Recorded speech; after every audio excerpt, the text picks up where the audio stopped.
when I started working, quote unquote, on orthogonal polynomials, of course, the first thing I discovered is that I'd been working on them all my life. But really what had happened is I discovered there were sort of these two tribes, the orthogonal polynomial people and the Schrödinger operator people, that were hunting the same game using different tools. And for many of the issues I felt, we were really much better than those guys. But the one place where they had really understood things at a deeper level, more than any, I mean, it's true, it's not the one thing, but one place is in the intelligent use of potential theory. So this lecture is partly going to focus on on root asymptotics, but it's also going to be a little mini course on potential theory. And I hope to get to this ultimate Pasteur-Ishii theorem towards the end, we'll see. So this is the middle of the lectures. As usual, these three books are references, but I did want to give you a few more references because potential theory is really, it's mentioned in the previous books. This book of Ransford is incredibly readable. It's only on the potential theory in the complex plane. And it isn't that I won't say it's not, it actually gets fairly sophisticated, but it's far from encyclopedic. Landkoff, on the other hand, is the encyclopedia of potential theory. Everything's there and is hard to find, as is often the case with encyclopedias. And Helms is sort of in between. It's actually pretty good. I have a long paper which is sort of partly a review paper but also has new results. And it discusses without proofs many of the potential theory results. It's the thing that's closest to this lecture. And of course, the best reference, if you want to read about potential theory, is not yet available. So at later this year, the AMS will publish 5-volume comprehensive course in analysis by me. And part 3 includes a chapter on harmonic and subharmonic functions. And there are several long sections on potential theory. So it's by far, he said modestly, the best reference for this. And if you want to know more about this, if you Google Simon Comprehensive Course Preview, you will find a web page off my web page that describes more about these books. The ad is over. Okay, so we're going to begin I want to define what a polar set is, and we're just going to begin by, well, this is an interesting thing to look at. So we're going to look at a probability measure of compact support on the complex plane, and we define its Coulomb energy by this formula. So this is exactly what you would think of as the Coulomb energy, except of course you'd have a constant in front. And normally, of course, you're used to taking 1 over x minus y for Coulomb energies. Well, in 3 dimensions, the Coulomb potential, the fundamental solution of Laplacian, involves 1 over x plus y. The fundamental solution of Laplacian in 2 dimensions is log. And so this really is a correct, quote-unquote, correct analog of and one defines the Robin constant of a compact set E. Robin, by the way, is the name of it's the last name of a man. It's not named after the bird. It's named after a 19th century physicist, in fact, named Robin, who got very interested in this minimization problem. And what you're interested is taking probability measures which are supported on your compact set E, and you take the inf of this Coulomb energy. It may be that this inf, that all Coulomb energies are infinite. If E is a single point, then every measure is just a pure point measure, and for pure point measures, it's easy to see this energy is infinite because of the infinity of this log. But otherwise, the inf is certainly bounded from below, because depending on the diameter of E, this quantity is bounded from below by a constant. So normally the inf is always a finite number or plus infinity. If R is infinite, that is, if the set does not support any measures with finite Coulomb energy, you say the set is a polar set, or you say it has capacity 0. If something holds except for a polar set, we say it holds quasi everywhere. So instead of AE, it's QE, which is, and that's what I said before. If you take a measure nu and you restrict it to E, and E of nu is infinite, it's an easy exercise that the restriction is also infinite. So this is a little exercise. If you take a measure, you restrict it to a set, of course, you'd better suppose that the measure, no, I don't need to suppose that. If the restricted measure has infinite Coulomb energy, then the original thing has infinite Coulomb energy. So put differently, if the original measure has finite Coulomb energy, then this also has finite Coulomb energy. And it follows from this that if E mu is finite, then mu has to give 0 weight to any polar set. What? Say it again, please. If you have a measure on the complex plane with finite Coulomb energy, then that measure has to give 0 weight to any polar set. Because if it doesn't have 0 weight, then the restriction nu of this measure is going to be a measure with finite Coulomb energy, but the polar set doesn't have any non-zero measures with finite Coulomb energy. So this is a very strong fact that says polar sets are really tiny. They give 0 weight, they have 0 weight with any measure of finite Coulomb energy. So if you take Lebesgue measure restricted to a big ball that has finite Coulomb energy, so in fact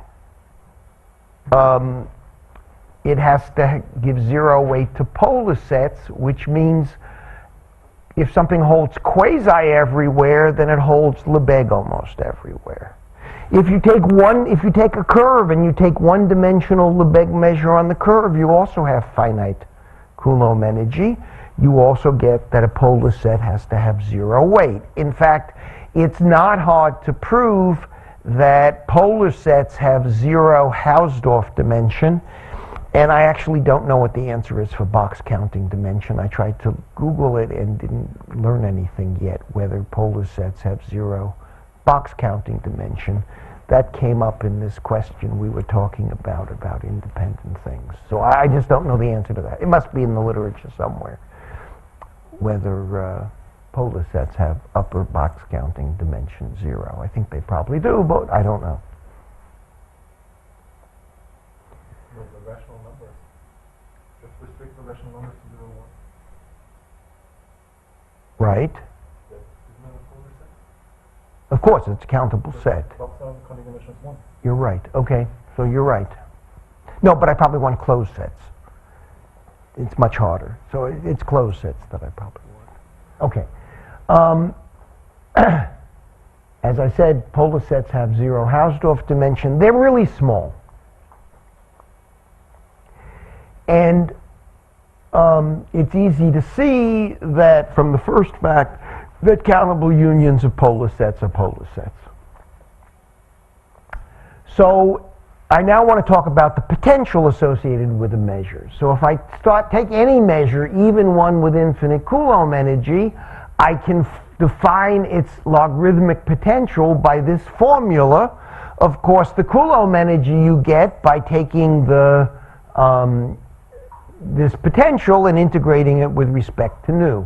And while this integral can diverge, it can only diverge to minus infinity if rho has compact support. So this is defined, but it might be minus infinity. And that's what I just said. It may take the value, I'm sorry, it may take the value plus infinity because of that minus sign. And it's easy to see the potential is always a superharmonic function.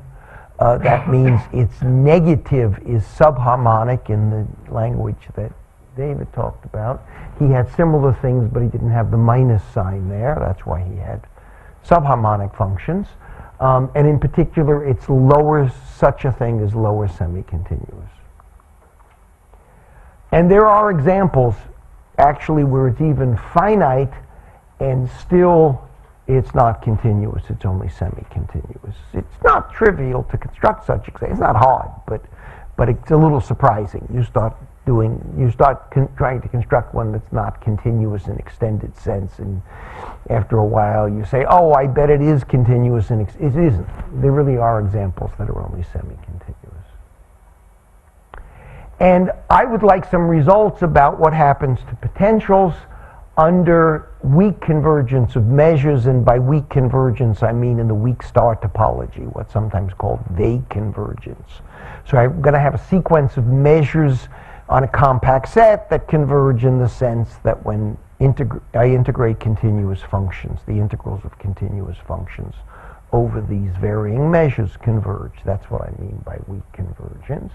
So I take a fixed compact subset of the complex plane, I take a sequence of measures all supported in G, and I want to suppose they converge weakly to nu, and under the above condition the following is true. So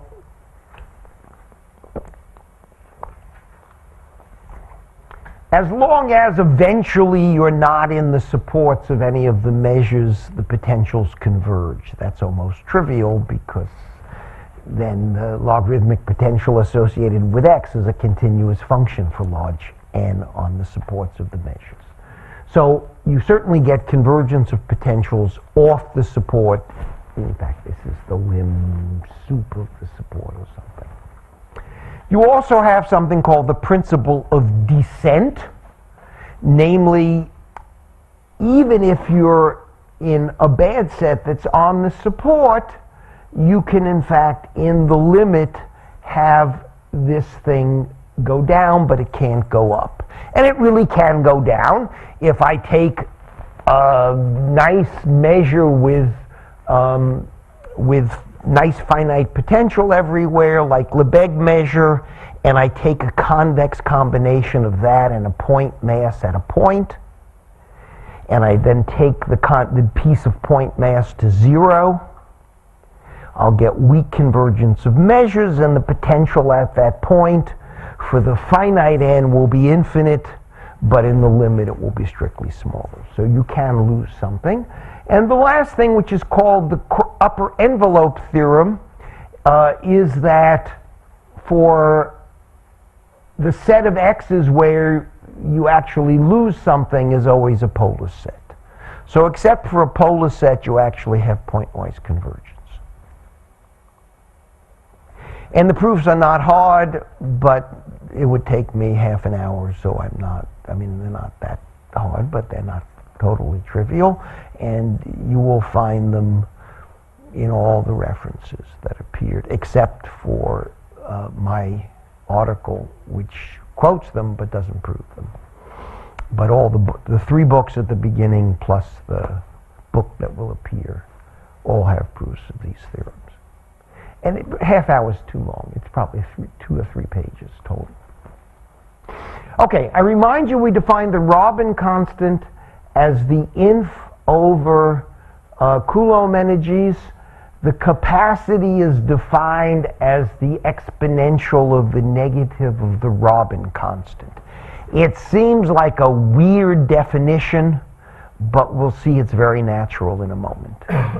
And of course, the converse is the Robin constant you can get from the capacity by this relation. And exponential's there because it's the inverse of the log that's in the Coulomb potential. If you do the analog for the higher dimensional, what enters is just 1 over the Robin constant, and if you think about it, capacity of a capacitor is the minimum energy is 1 over the capacity, the usual physicist capacity. It's in 3 dimensions, not just any higher dimension. It's not then the inverse. You have to take the right powers. It's in general, the right definition of capacity is to take the inverse of the function that defines the Coulomb potential. So it's right. Yes, but yes, that's true in general, but it's not 1 over. Okay. So the first thing to note is this function e by a little argument is actually weakly lower semi-continuous.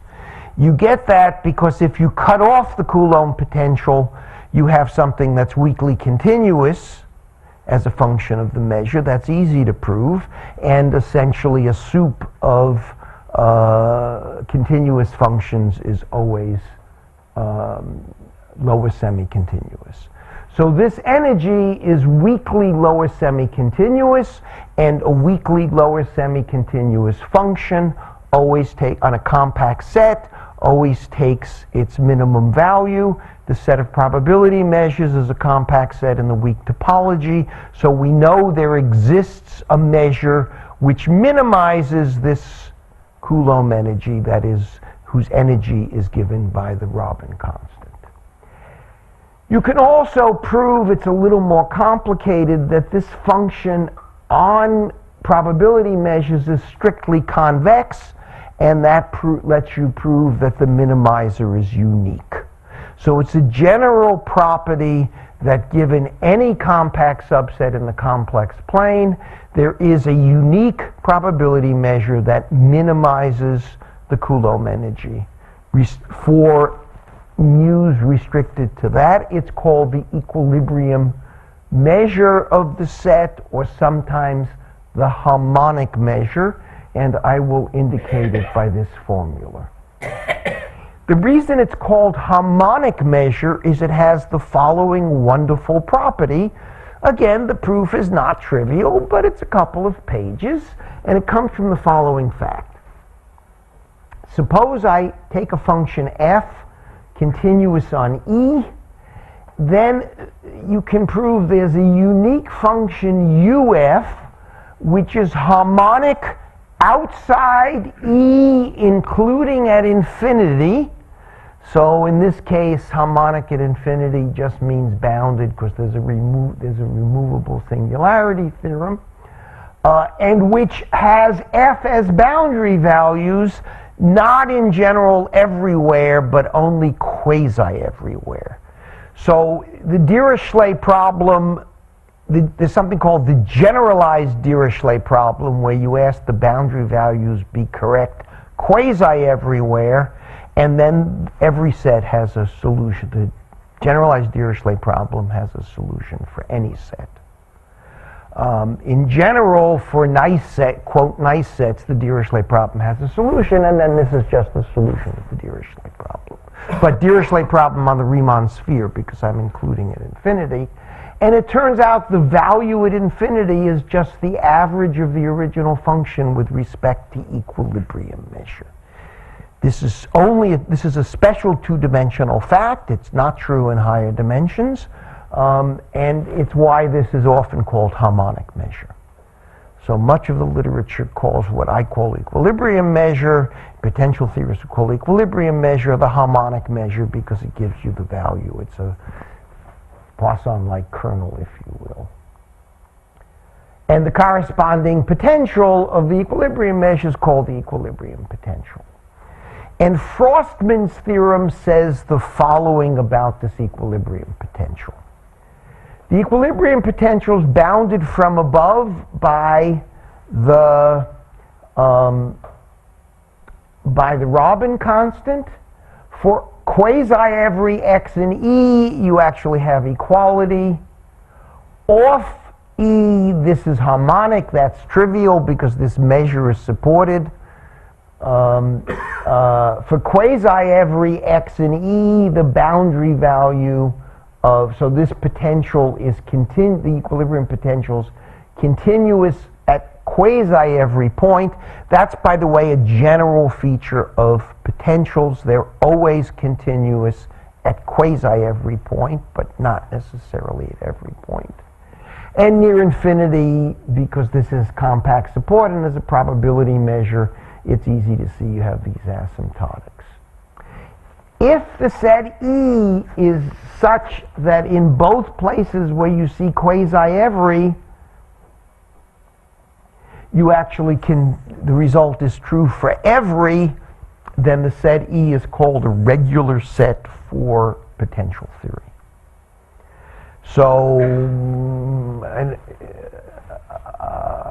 an interval on the real line or a finite union of intervals on the real line is regular. If I take an interval on the real line and add a point outside, the set is no longer regular because the corresponding potential turns out not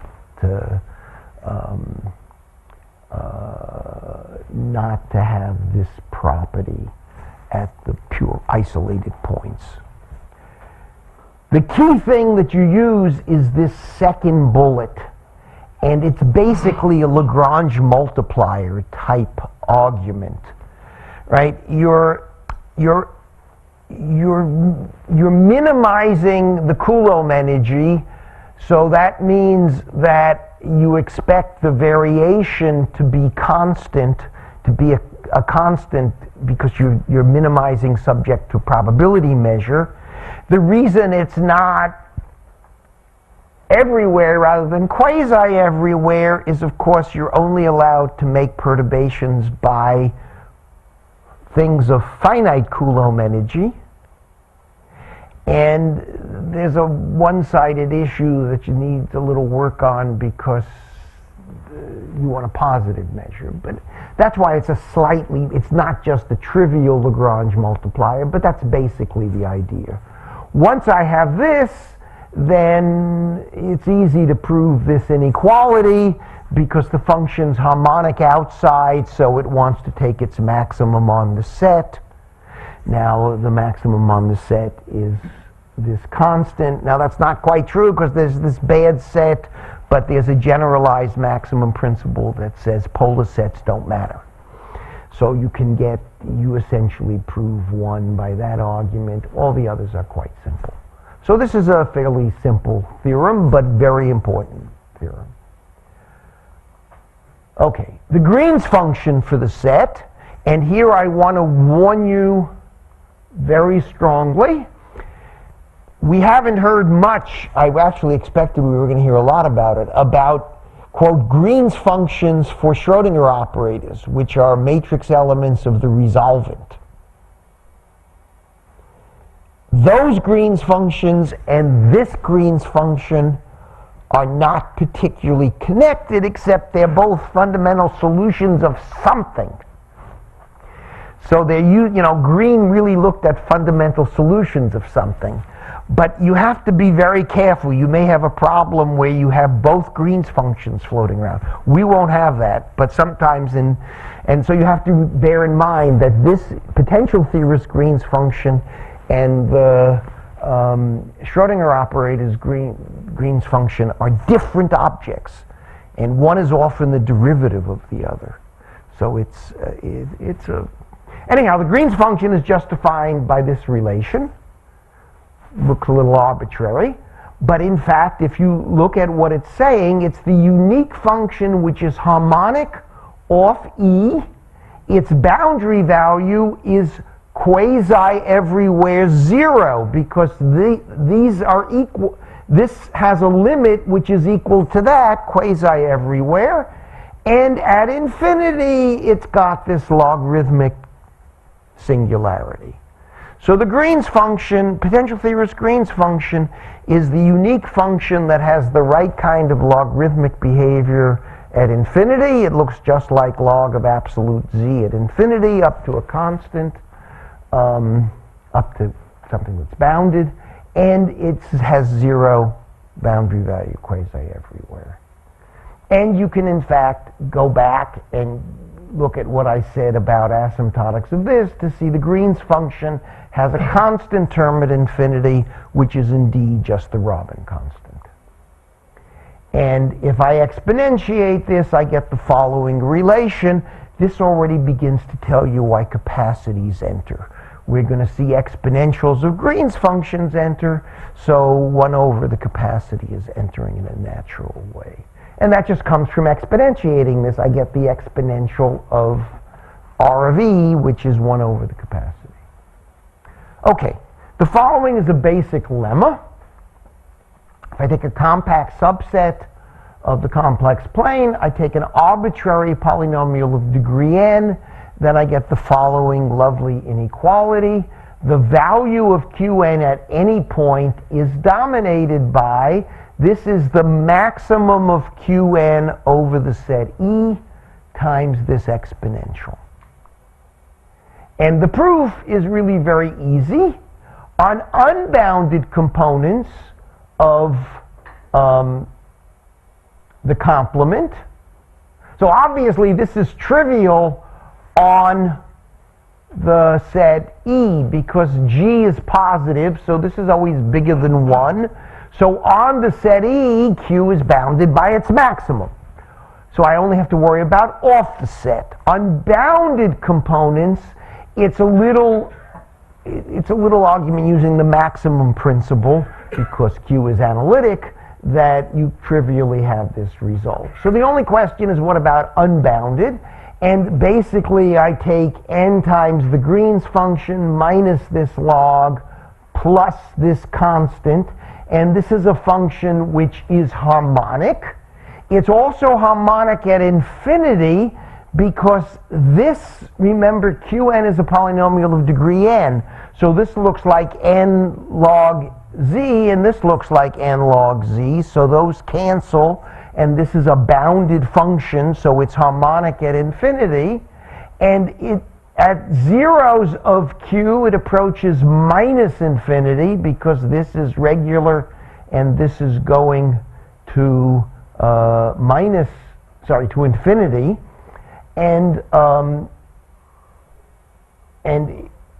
at zeros it approaches infinity, and on E this has a positive limit. In fact, it normally has a 0 limit, but it has a non-negative limit, and this combination, because this is the soup, is also positive. So this is a harmonic function, all of whose off E union infinity, and as you approach either E or infinity, it approaches a positive number, so it's positive, and therefore it's non-negative, and that gives me this inequality. Chebyshev polynomials, which we will study, and we'll have 2 lectures on Chebyshev polynomials next week. So these are not the Chebyshev polynomials that Chebyshev originally defined. He defined them from -2, 2, but he defined them for a reason.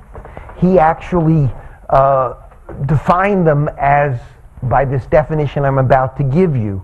So for a general set E, we define, as I said before, the f sub E is the soup, and the Chebyshev polynomial is the monic polynomial Tn of degree n, which minimizes this infinity norm.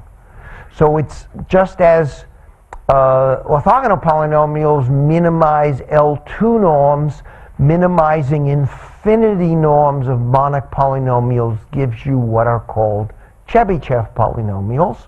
And if you do this for the interval -2, 2, the Chebyshev polynomials defined by this definition are what are usually called Chebyshev polynomials of the first kind. And we're going to talk about this in great detail. And we're going to prove that the minimize is unique. So it's equivalent to speak of the Chebyshev polynomial rather than a Chebyshev polynomial. If we apply Bernstein-Walsh to Chebyshev polynomials, we see the following. If we subtract off the n log z, then remember this is a monic polynomial, so it looks like z to the n near infinity. So if we take logs, if we don't see, we subtract off e to the n log z, so we multiply by e to the minus n log z, we get 1 on the left-hand side. On this side, we get the norm of the Chebyshev polynomial, and if I subtract the log z from g, we saw that the limit was the Robin constant. So we therefore, if we bring this to the other side, we get an inequality of Zago, that the norm of the Chebyshev polynomial is always bigger than the nth power of the capacity. And we'll see that, in fact, there are sets. Indeed, if you take the unit circle, the Chebyshev polynomials, you have equality here. And in general, it's an interesting fact that for subsets of the real line, there's actually an improved version of this Zago lower bound with a 2. We'll also see that's optimal for the interval -2, 2. You have exactly twice, but you can do it slightly better. And we're going to worry about this. And Faber-Fekete-Zago theorem, I may say a word about, I'm going to say something about the history next week. They proved in general, actually Zago where it's really proven, but there are earlier results by Faber and Fekete. The nth root of the TNs converge to the capacity. So this is the simplest example of root asymptotics, and it's already giving you some indication that root asymptotics have something to do with potential theory. Now, and one direction is easy because you get a lower bound. This is actually one of those results you prove by proving 2 inequalities.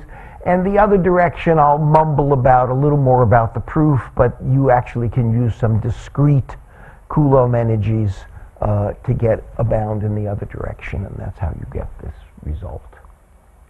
Okay. For now, while we're going to discuss Chebyshev polynomials on their own, at least the first 6 lectures of my series involve orthogonal polynomials, and we haven't seen any orthogonal polynomials yet, so let's return to orthogonal polynomials. So Pn is going to be orthogonal polynomials. I take my measure d mu, I let E stand for the support, and I take the nth root of the product of the A's. I remind you the product of the A's was exactly the norm of the monic orthogonal polynomials. That's one of the things we proved when we looked at the recursion relations. So that's the same as this. Remember that this quantity minimized the L2 norm. So this is less than or equal to the L2 norm of the Chebyshev polynomial. But the L2 norm of any function is bounded from above by the infinity norm of the function. So the product of the A's, the nth root of the product of the A's, is always bounded from above by the nth root of the product of the T's.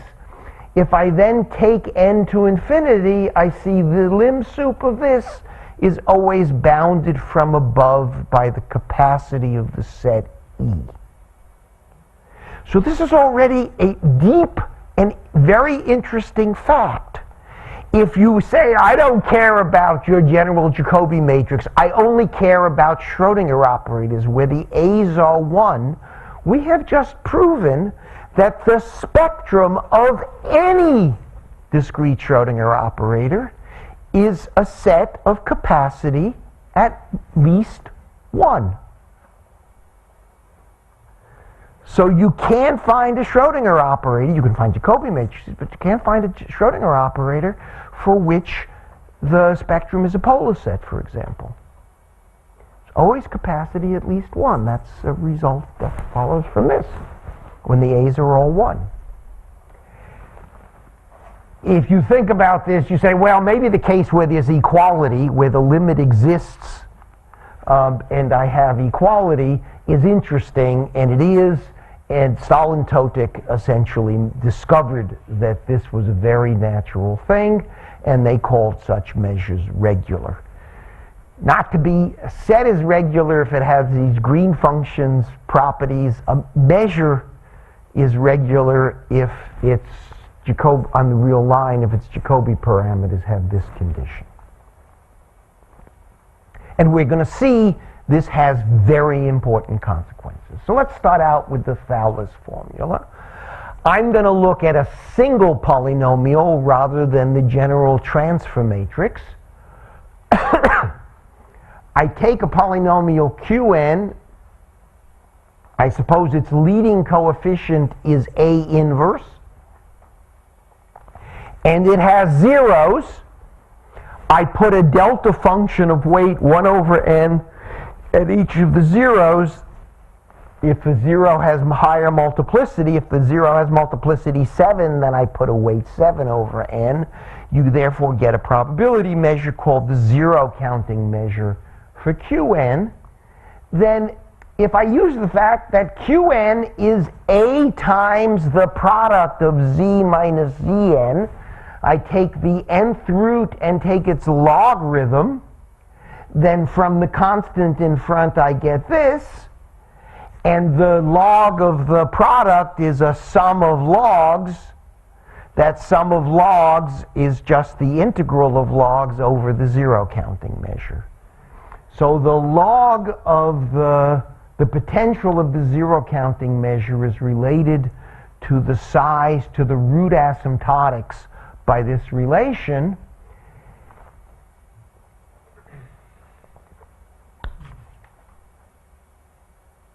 Using these results about limits of potentials, I see the following. Suppose I take a subsequence so that this has a limit and so that this has a limit.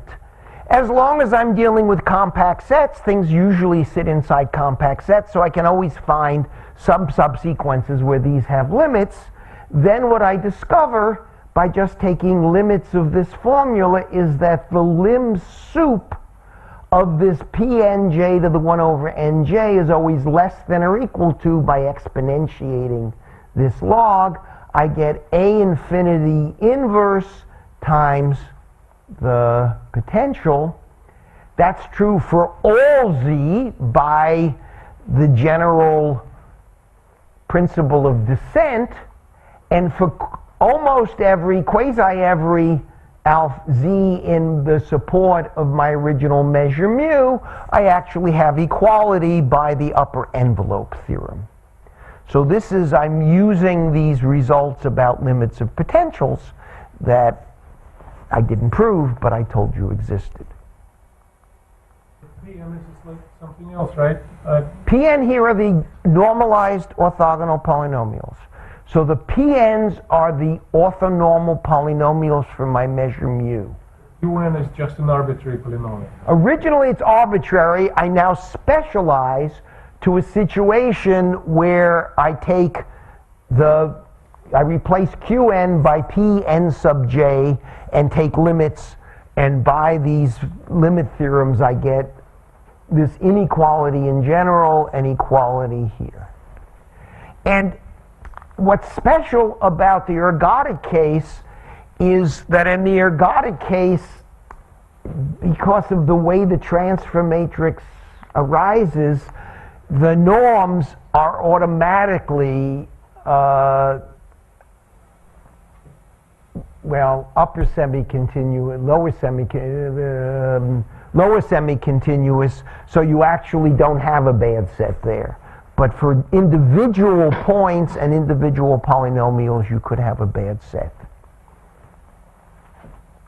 Okay, I now need a lemma that I'm pulling out of a hat. I'm not going to provide the proof, but I'll mumble about it.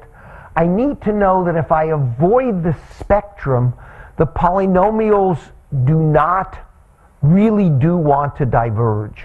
The nth root of the pn's away from the spectrum has to blow up. And there's a little argument. You actually prove that if the ANs have a sup that's capital D and little d is the distance to the spectrum, then you actually prove a lower bound of this form. It's an easy consequence of what's called the Christoffel-Darboux formula. So with the right tools, this is 3 or 4 lines. The right tools is a page, so it would take me 10 minutes and I'm skipping the proof. But it's not a hard proof to prove this fact. But in particular, if I now go back to this relation, this number is bigger than 1 off the spectrum. So I get that off the spectrum, I get this relation. Taking logarithms, I get this relation. This originally holds off the set alpha beta, off the convex hull of the support of mu, but this is a superharmonic function, and by this argument David gave us earlier, if you have a superharmonic function, its value at any point is the average over circles. Therefore, if I've proven this inequality away from the set, then I get it even on the set. In particular, the energy of the limit of the 0 measures, the pseudo-density of states, because I've only taken a subsequence, its Coulomb energy is equal to minus the log of A infinity. In particular, I get another proof, since this is bigger than the Robin constant, I get another proof that this lim sup is bounded by the capacity. Moreover, if mu is regular, so I know for every subsequence this is converging to the capacity, then any limit point of the density of zeros minimizes the Coulomb energy. So for regular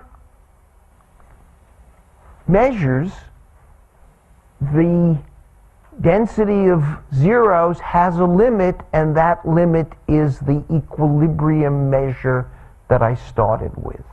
This is what David quoted earlier. It was sitting on that blackboard, and I've just essentially proven this result when the measure is regular. So the condition is, if you have this, if the product of the a's, its nth root converges to the capacity, then I get this equilibrium measure result.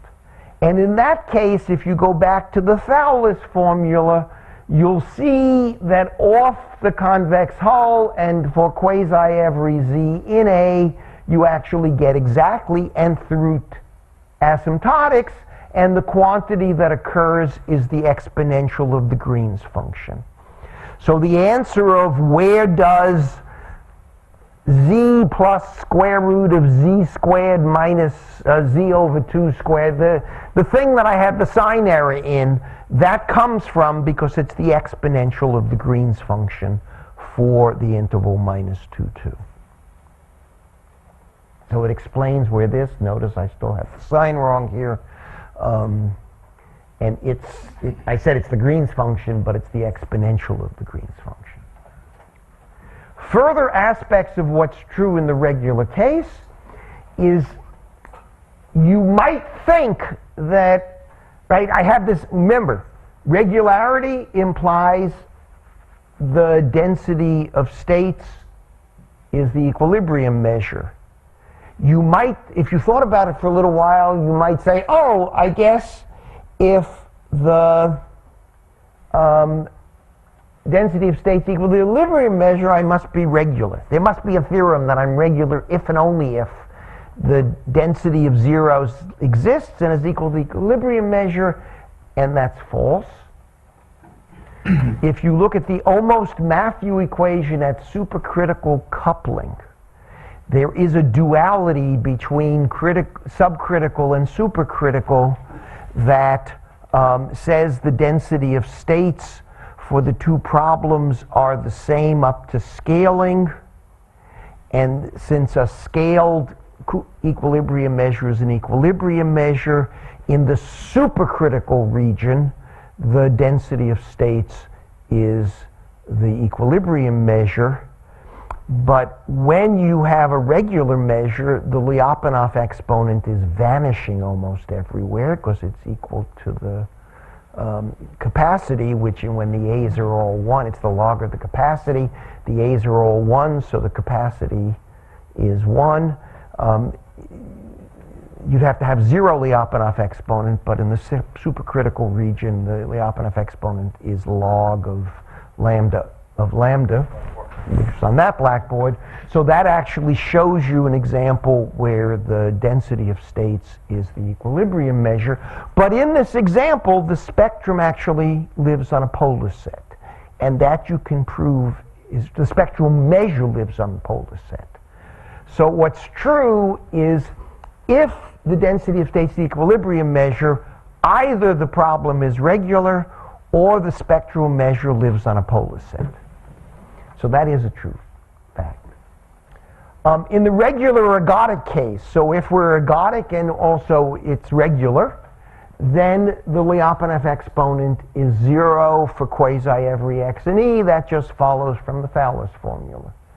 Conversely, in the ergodic case, if you're 0 for quasi every x and e, then the problem is regular, and this is a result that David mentioned, that if the Lyapunov exponent was 0, he said everywhere, you only need quasi almost everywhere, then the density of states is the equilibrium measure. And it's a theorem of Whittam that says if the set isn't too crazy, now Cantor sets don't obey this condition, but it's a result of Whittam that for an interval or a finite set of intervals, the essential support of, if you have a measure for which the essential support of the AC part is all of E, then the measure is regular. So absolutely continuous measures or measures with big absolutely continuous pieces want to be regular. On the other hand, there exists some non-AC regular measures. For example, subshifts, this example that have been alluded to, but there are subshifts for which the support of the measure has Lebesgue measure 0, but they're still regular because they are. And the Anderson model is very, very far from regular. The density of states in that case, so equilibrium measures have densities which tend to blow up at the endpoints. And Anderson models have density of states with measures with densities that vanish very rapidly. The density of states for the Anderson model is very, very far from the equilibrium measure. And so they're certainly not regular. And another way of saying they're not regular is Anderson models, in the simplest case, have measures which are intervals, and the intervals have size bigger than -2, 2, so their capacity is strictly bigger than 1, so they can't be regular because for Schrodinger operators, regular means the capacity of the measure has to be 1, of the support has to be 1. Okay. In the last 10 minutes, I want to say something about ergodic Jacobi matrices, and in particular talk about an interesting application of potential theory to this context. So I now am going to look at Jacobi parameters are now samples of an ergodic process. So I have an ergodic dynamical system, and my Jacobi parameters, which I started labeling at 1 and David started labeling at 0, or he was on the whole line and I'm on a half line. But since I start my labeling at 1, I have t to the n minus 1. He only had this formula for the b's and not for the a's, because his a's were all 1. His capital A was identically 1. But in general, by an ergodic Jacobi matrix, I just mean 1 given by same thing. Both are. Same argument we saw today. Shows the Lyapunov exponent exists. It's given by this formula. It exists for every z in the complex plane, and it's not only a limit, it's also an inf over the expectation, and the corresponding gamma is subharmonic. We saw that was all sitting on the blackboard earlier today. And by an argument I'm going to give in a second, for almost every omega, this thing has Lyapunov behavior for Lebesgue almost every z. Very easy argument, we'll see in a moment. And so the Thales formula holds pointwise now. So this says the Thales formula holds almost everywhere, and they're both subharmonic, and so this again proves the Thales formula. You get equality even on the spectrum if you define Lyapunov exponent in terms of this expectation. But there's a subtlety associated with Lyapunov behavior that's often a serious issue, and here's the subtlety. So by the subadditive ergodic theory, for each fixed z, this thing has Lyapunov behavior, that is, the nth root converges to the right value for almost every omega, but not necessarily for all omega. So for each fixed z, there's a bad set of omega. By a simple use of Fubini, because there are uncountably many z's, it could be true for every omega in the support, there is a bad set of z's. So for each z, we know something for almost every omega. When we want to go around in the other direction, for each omega, we know something for a large set of z's. The question is how large? How bad can the bad set be? But there can be a bad set. So we can always find a subset of omega of full measures, so the density of states exists for density of zeros exists for every point, not defined, but right. I think David even quoted this result today, maybe even proved it, that for almost every omega, you have this common density of states defined by the.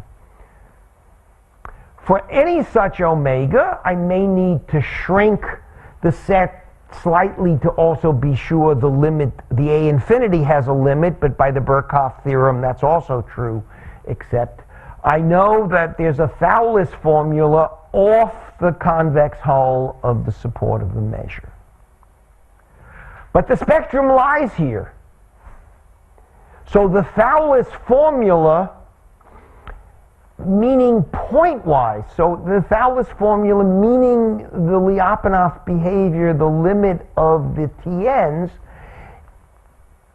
and Ishii and Pasteur made the following simple argument.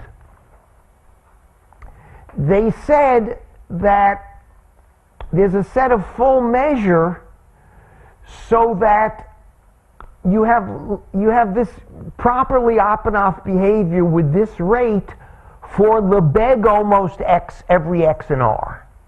So the bad set where you don't have Lyapunov behavior, by their argument, which you get by Fubini, is always a set of Lebesgue measure 0.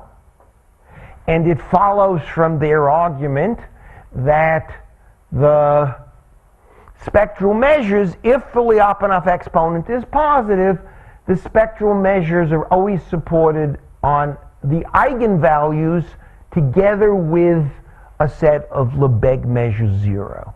And if you look at the supercritical almost Matthew equation where you can have singular continuous spectrum, this set of Lebesgue measure 0 enters. But one can say more about the exceptional set. Zhitomyskaya last conjectured that in the region of positive Lyapunov exponent, the exceptional set had 0 Hausdorff dimension. And they actually proved this for the almost Matthew under some conditions on the frequency is my memory, but they conjectured it was always true. And the following is something that's not hard to do, but you need to look either in my book or in my paper for the details, but you can prove the following. Suppose you have a family of ergodic measures, and you let gamma be its Lyapunov exponent, and you look at the set of x and r for which the Lyapunov exponent is positive, then the set of bad points is not merely of Lebesgue measure 0, it's a polar set.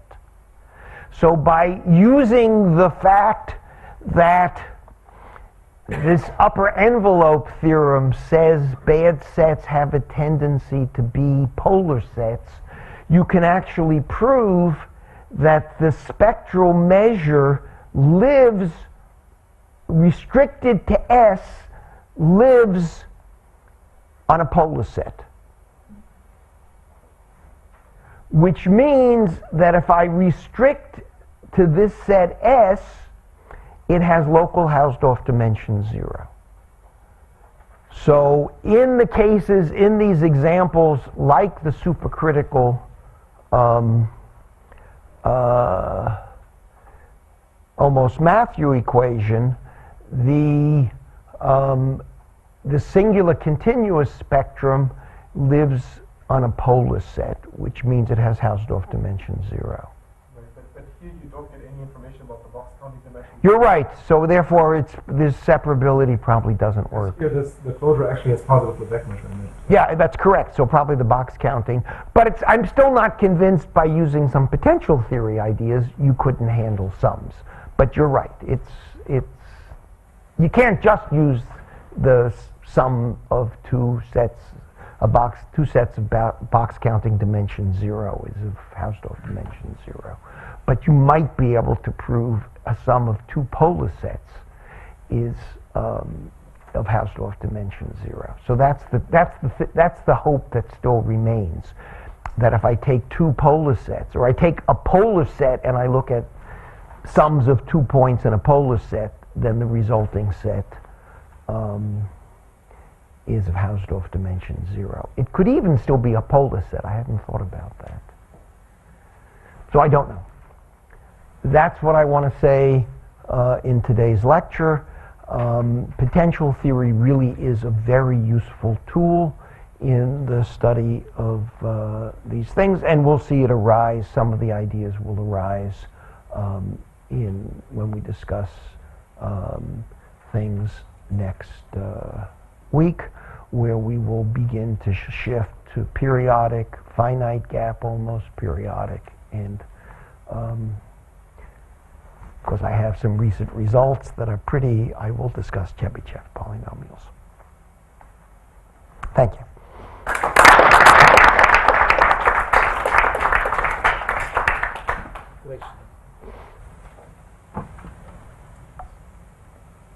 So I think 1 or 2 slides ago you mentioned that the Anderson model, the spectrum is too large, has too large a capacity for it to have zero Lyapunov exponents, or do you there, right? but so in situations where the spectrum really has capacity bigger than 1, is the only consequence you can draw that the set of energies with positive Lyapunov exponents is non-polar, or can you make a stronger statement?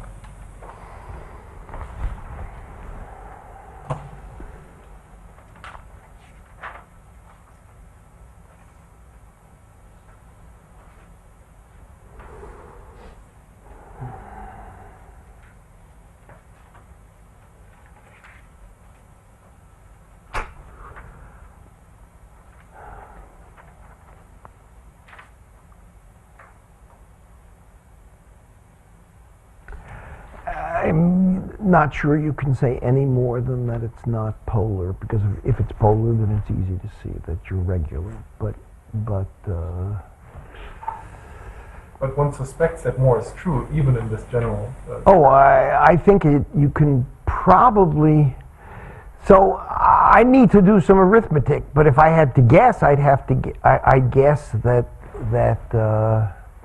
Well, the problem is the Lyapunov exponent. Well, if the Lyapunov exponent, is a priori bounded, you may be able to prove this is set where the Lyapunov exponent is positive.